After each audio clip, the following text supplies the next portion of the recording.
لاڈلی drama بالآخر اپنے اختتام کی طرف پہنچ چکا ہے اور سب کو انتظار تھا کہ آخر اس نازو کو کب اور کیسے اس کے کیے کی سزا ملے گی۔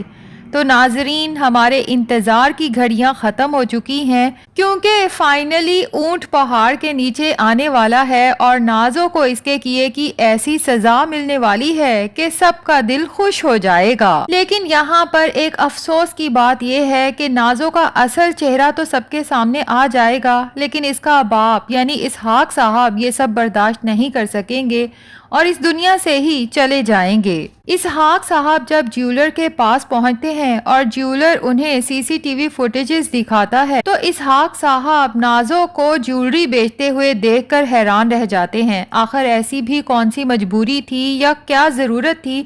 کہ نازو کو سب گھر والوں سے چوری چھپے جیولری بیچنا پڑی؟ اگر کچھ مسئلہ تھا تو وہ اپنے باپ کو بھائیوں کو اعتماد میں لے کے ان سے بھی تو ہیلپ لے سکتی تھی۔ بہت پریشانی کے عالم میں ہمت جمع کر کے بھاری قدموں کے ساتھ جب گھر انٹر ہوتے ہیں تو اپنی بیگم اور نازو کی باتیں سن کے انہیں ایک اور بڑا جھٹکا لگتا ہے، کیونکہ اسحاق صاحب نازو کے کمرے کی طرف جب جاتے ہیں کہ اس سے پوچھ سکیں کہ آخر اس نے کس کی جیولری بیچی اور کس لیے بیچی، لیکن ابھی کمرے کے باہر ہوتے ہیں کہ ان کے کانوں میں آواز پڑتی ہے اپنی بیگم کی، جو نازو سے پوچھ گچھ کر رہی ہیں کہ آخر تم نے یہ سب کیوں کیا۔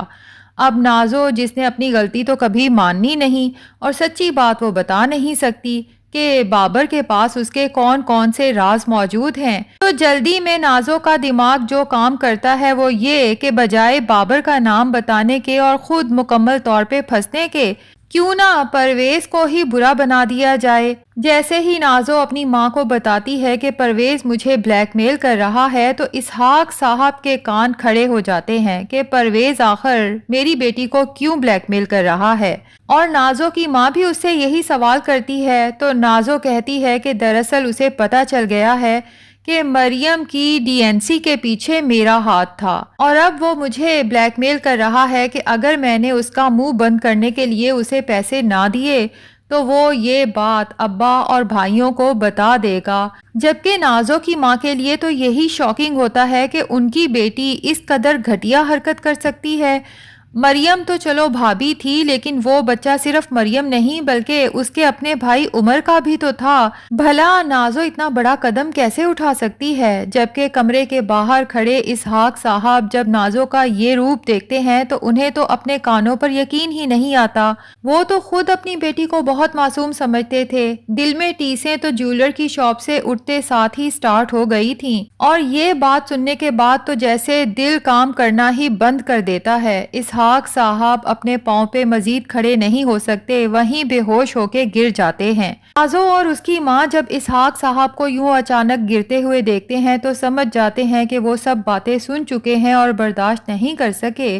ایمرجنسی میں انہیں ہاسپٹل لے جایا جاتا ہے، لیکن یہاں پر بھی نازو اپنی چالاکیوں سے باز نہیں آتی۔ اسے اپنے باپ کی حالت سے زیادہ ابھی بھی یہ فکر ہے کہ کہیں اس کی ماں بھائیوں کے سامنے بتا نہ دے کہ اس کے باپ کو ہارٹ اٹیک نازو کی حرکتوں کی وجہ سے آیا ہے۔ تبھی اپنی ماں سے کہتی ہے کہ آپ نے ابا کے ہارٹ اٹیک کا الزام مریم اور اس کے بھائی پہ لگانا ہے، میرے اوپر کوئی بات نہیں آنی چاہیے۔ اتنے میں راہم بھی ہاسپٹل پہنچ جاتا ہے اور اپنی ماں سے ابا کی حالت کے بارے میں پوچھتا ہے کہ آخر انہیں اچانک یہ سب کیوں ہوا، کیونکہ صبح تک تو وہ بالکل ٹھیک تھے۔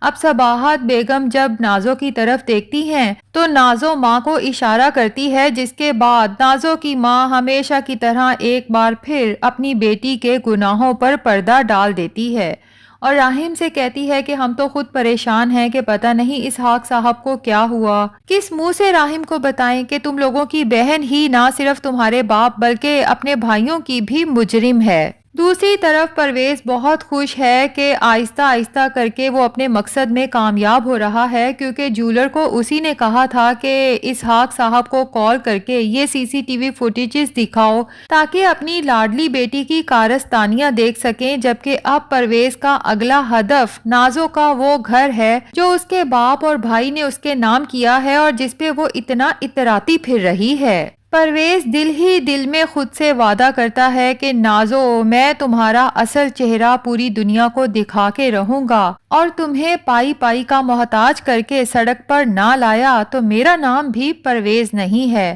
پرویز اپنے دل سے یہ بات کیسے نکال سکتا ہے کہ اس نازو نے اس کی بہن کا جینا کس طرح سے مشکل کر رکھا تھا، اور پرویز خود کو اتنا بے بس محسوس کرتا تھا کہ اس کے حالات ایسے نہیں تھے کہ وہ اپنی پیاری بہن کو اس نازو کے چنگل سے بچا سکے۔ اس لیے پرویز اپنے خاص آدمی کے ذمے لگاتا ہے کہ مجھے ہر قیمت پہ نازو کا گھر چاہیے، لیکن اس کے لیے پرویز کو زیادہ محنت نہیں کرنی پڑے گی، کیونکہ اس وقت اسحاق صاحب ہاسپٹل میں زندگی اور موت کی جنگ لڑ رہے ہیں، تو ان کے علاج کے لیے آخر پیسوں کی ضرورت تو پڑے گی۔ پہلے ہی گھر پہ فائنینشیل کرائسس تھے، تو ایسے میں نازو کا گھر ہی سب کے دماغ میں آئے گا کہ اسے بیچ کے ابا کا علاج ممکن ہو سکتا ہے۔ یہاں پر نازو بھی سوچے گی کہ اس کے ابا کی جان اس کے گھر سے زیادہ قیمتی ہے، تو وہ بھی اپنا گھر بیچنے کو تیار ہو جائے گی، لیکن بہت دیر ہو چکی ہے اور نازو کی یہ قربانی کسی کام آنے والی نہیں ہے، کیونکہ اسحاق صاحب اس دنیا سے چلے جائیں گے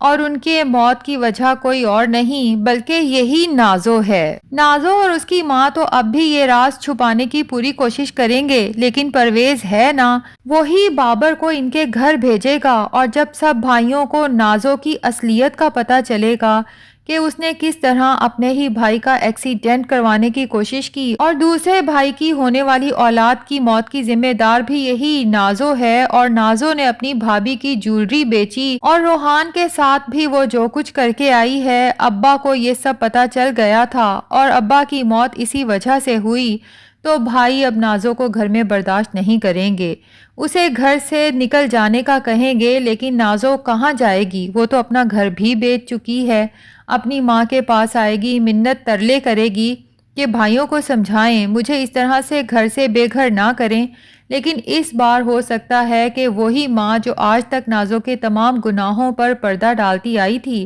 اپنے شوہر کی موت کے بعد اپنی بیٹی کو معاف نہ کر پائے۔ تو ناظرین، ڈرامے کے اینڈ پہ نازو کو در بدر کی ٹھوکریں کھاتے ہوئے دکھایا جائے گا۔ لگتا تو یہی ہے کہ اس کا انجام بہت برا ہوگا، لیکن جس طرح روحان کی ماں اسے سمجھا رہی تھی کہ کچھ بھی ہو جائے تم نے اپنی بیوی کو طلاق نہیں دینی، تو ہو سکتا ہے ایٹ دا اینڈ نازو روحان کے پاس جائے، ہاتھ جوڑ کے اس سے اور اپنی ساس سے معافی مانگے، کیونکہ اب وہی تو اس کا آخری سہارا ہیں، اور ان کے گھر کے علاوہ نازو کے پاس رہنے کو کوئی جگہ بھی نہیں، تو وہی گھر جس سے نازو روحان کو نکال کے اپنے ساتھ الگ ہی دنیا بسانا چاہتی تھی، اب اسی گھر میں نازو کو پناہ ملے تو ملے، ورنہ اور کہیں اسے جگہ نہیں مل سکتی۔ ویسے ناظرین، کیا خیال ہے، کیا نازو ایٹ دا اینڈ سنبھل جائے گی، سدھر جائے گی اور روحان اور اس کی ماں کے ساتھ اچھے طریقے سے زندگی بسر کرنے کی کوشش کرے گی، یا پھر نازو جیسی لڑکیاں کبھی ٹھیک نہیں ہو سکتی؟ آپ نے اپنا ایکسپیرینس اور آبزرویشن کمنٹس میں ضرور بتانی ہے۔ ویڈیو پسند آئی ہے تو لائک اور چینل کو سبسکرائب بھی ضرور کر دیں۔